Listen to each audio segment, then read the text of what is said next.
Okay, first off, I'm going to have to own up to blowing up the stream earlier. There are a couple guys in the office that are off camera, and have a few things to say to me if I don't admit I blew that.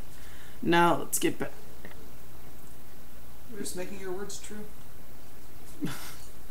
Now let's get back to the first thing. This has me almost out of my chair today. Let me start off by saying we are fans of Fast Money. We're CNBC fans, but on nearly every show today, John Chambers is being painted into a corner on his words, and his words are being outright manipulated to say that the economy is in terrible shape and Cisco is in for a downturn.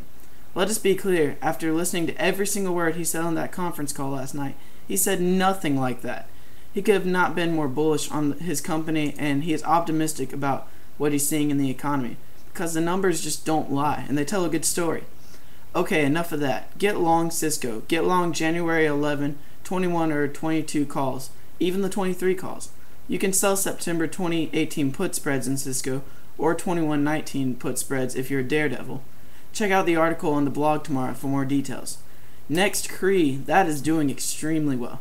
The stock gapped down again today on the open, and we once again sent out a message to short put spreads against the name. Once again, so far so good. These earnings plays are getting pretty darn predictable.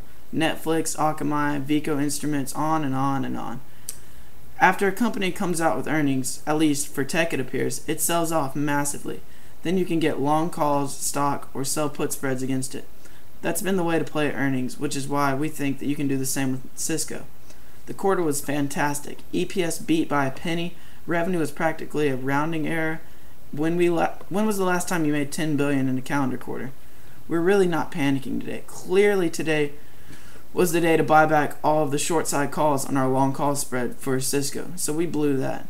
If you check out our Guy Adami interview on America's Favorite Traders, it's not about getting every trade right. It's about continuing to trade after you've lost money. That means you'll eventually get to where you want to be.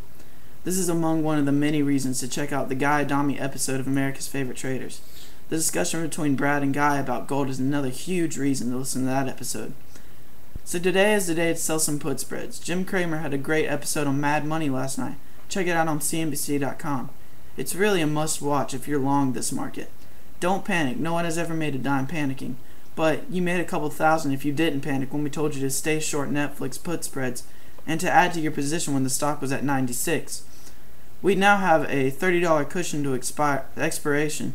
Next week the stock can go down by $6 a day, and we should still walk away with 100% gain on that trade. Thanks for tuning in again today. Sorry about that technical snafu earlier. That was totally my fault. Seriously, they're making me say this, since it was all my fault and all. Don't forget to check out our technically amazing work on the investment dictionary videos we're cranking out over here.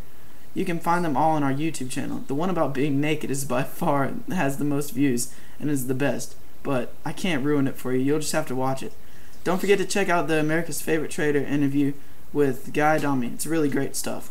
You can go on the Magnum Opus Financial website and look for Demystifying Wall Street button on the picture with Jared Levy, Patty Edwards, and James Altucher, and Guy's the 6th episode. It'll be on iTunes shortly, so if you're already a subscriber, you'll have the new episode soon.